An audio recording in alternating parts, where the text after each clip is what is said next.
Good morning, traders. It is Tuesday, October the 15th. Hopefully, everyone had a good holiday, or Canadians had a good Thanksgiving holiday, and everyone else had a good weekend. Today, I want to start off real quick. We're doing a survey, and really appreciate in the morning email.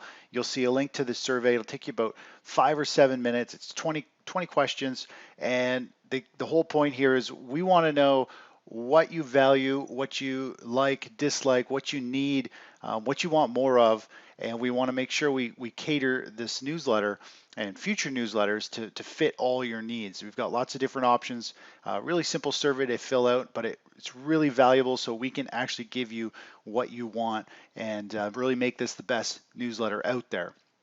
So go ahead, click the link in the morning email, fill out the survey and your feedback and also your suggestions and your concerns, everything. We want to know what it is you think and feel so that we can make sure we resolve any issues and make things really good going forward for you.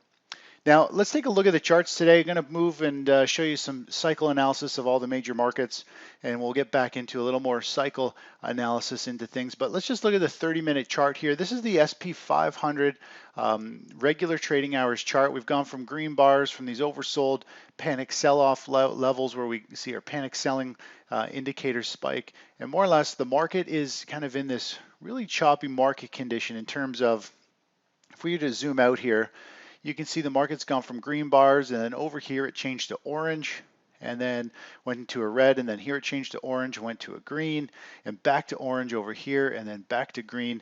And the market is in this kind of range where really, in the grand scheme of things, there's not a whole lot of price action. It's actually fairly hard, very hard to trade for most individuals, simply because more or less the market starts to roll over and you need to play this quick downdraft. You usually get a 1 or 3 day move on a breakdown or a breakup of a new trend, and you got to play this quick play, and then the market really goes nowhere.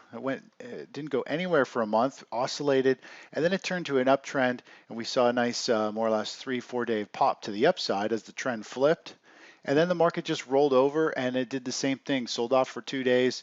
Now it's trading sideways, and now it seems to have kind of broken, and it's potentially going to start to want to move higher here and test these highs. But overall, you'll notice the trades we get into quite often for the indexes. We get into a trade, we catch this quick initial pop, we end up hitting our first target, and then we move our stop into break even. And that way, if the market starts to pull back, and if it doesn't find traction, it doesn't take off and go higher, but if it just keeps underperforming and selling off, we actually get out, we lock in gains here, and then we get the rest out at our entry point so that it doesn't turn into a losing trade and things fizzle out. And we had that with bonds, actually. Let me just flip over to bonds.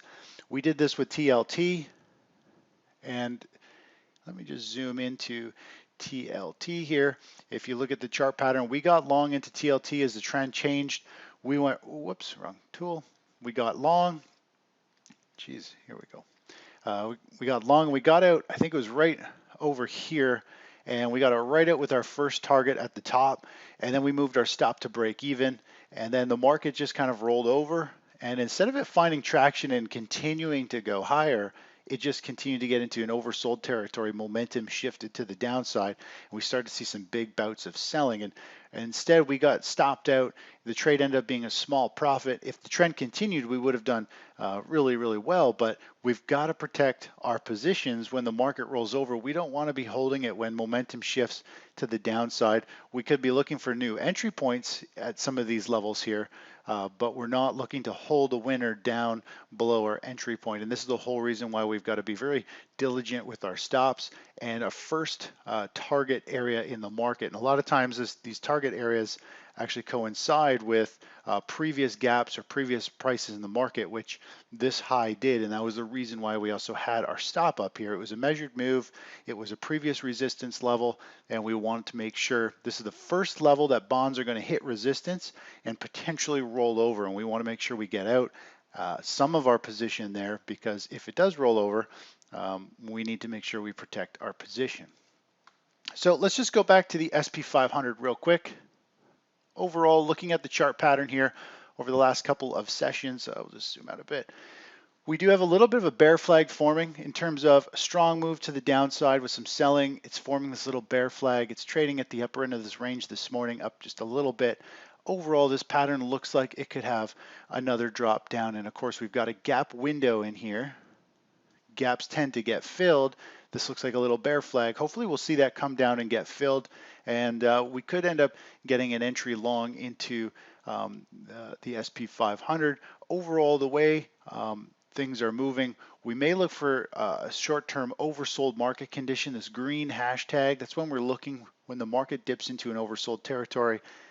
We like to see the price sharply drop down to those levels. We can get into a position and it naturally wants to recoil back up to the mean. So we'll see how things go going forward, and we'll be looking to potentially get long the SP500. But if we look at the daily chart, let's just zoom into the daily and the cycles here.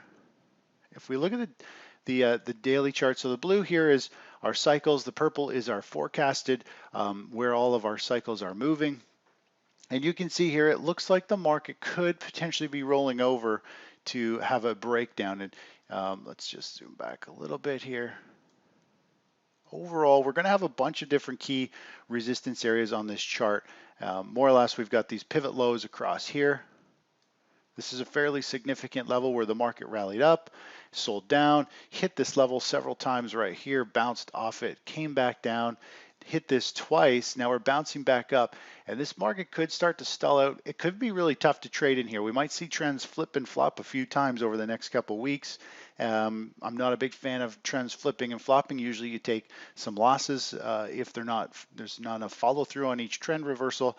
But overall, you can see here there's potential of breaking this rising pattern and maybe a test of that, and then some type of big drop that could bring us back down to the December lows, which is I think they're actually much lower than here, but they're way back in time. There's potential for the markets having a big rollover going forward. So that's where we are. We're into this range where things could get a little ugly, a little tougher to trade, and we got to be aware of that.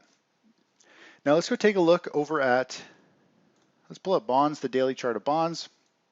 Overall, bonds are kind of pointing to a similar type of price action, meaning stocks are still going to have an upward bias for a little while. Bonds are going to potentially be unfavored and trade sideways or potentially lower a little bit. But overall, we are going to be looking for, when the stock market does start to roll over, we're going to be looking for bonds to rally to the upside. We've got an upward cycle in a couple weeks, and bonds could hold their ground here, could form a pattern or some consolidation here, but then they could start to take off and start to have a much larger run going forward. Looking over at metals, gold, again, similar type of price action in terms of the safe havens. It looks like it's still going to be out of favor for a little bit going forward. We are looking for some type of intermediate cycle low. Overall, it doesn't mean price is going to sell down. It just means price may trade sideways. Keep in mind the long-term trend for gold is up, and when the cycles are going, if you look at this cycle, it's a perfect example. Huge correction in cycles. What does gold do? It trades sideways, holds up, and kind of grinds upward a little bit. And then when the cycle bottoms, we see it pop and release. And of course, here we've got cycles trading more or less sideways. Now we got cycles trading down. We might just see gold trade sideways here. We could see it continue to go down a little bit lower, but overall we're looking for a cycle low, and then we'll be looking to get long with the trend going forward. Looking over at silver, gold is down a bit today. Silver's down 0.5% this morning. Silver, same type of thing, trying to carve out a bottom. You can see overall it could be pretty choppy, but we're still looking at another week out or so for a market bottom potentially in silver, gold, and if we look at miners, GDXJ, it's been definitely more cyclical. We can see very clean kind of cycles, evenly spaced. Looks like we've still got some downward bias to the downside here, but overall, again, it's still in a major bull market. Well, it's not in a full-out bull market, actually. I'm going to do an article on that. Gold, silver, gold miners and silver are not in a bull market yet, but the overall bigger term cycle is up, and we are consolidating here. And I do expect to see gold miners continue to go higher, but overall, the longer term bias is to the upside. So these downward moves may just be sideways chop or build some type of horizontal base here for it to eventually start to break out. Looking over at natural gas, Natural gas starting to have a nice little bottom here. Let's just move over and go back in time, or move forward here, sorry. Overall, you can see here we're starting to get into this volatility where we're starting to see big price swings in the market. We had a huge rally. We had a sell-off down to a nominal new low. We had a big pop there yesterday.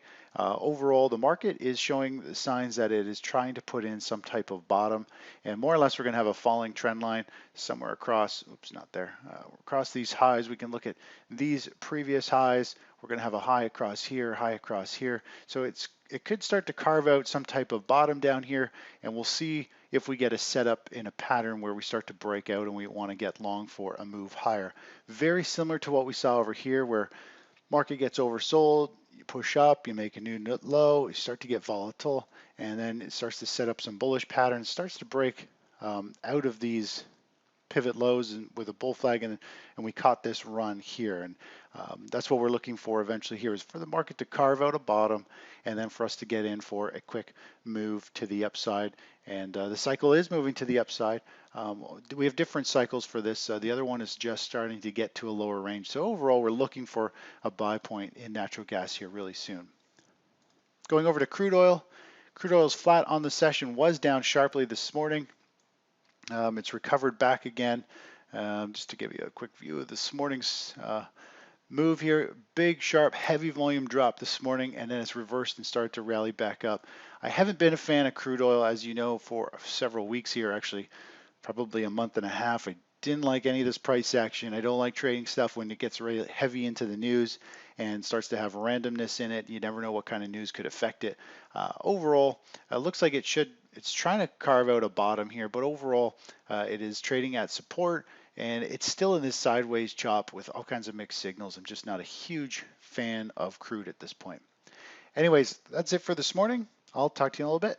Bye-bye.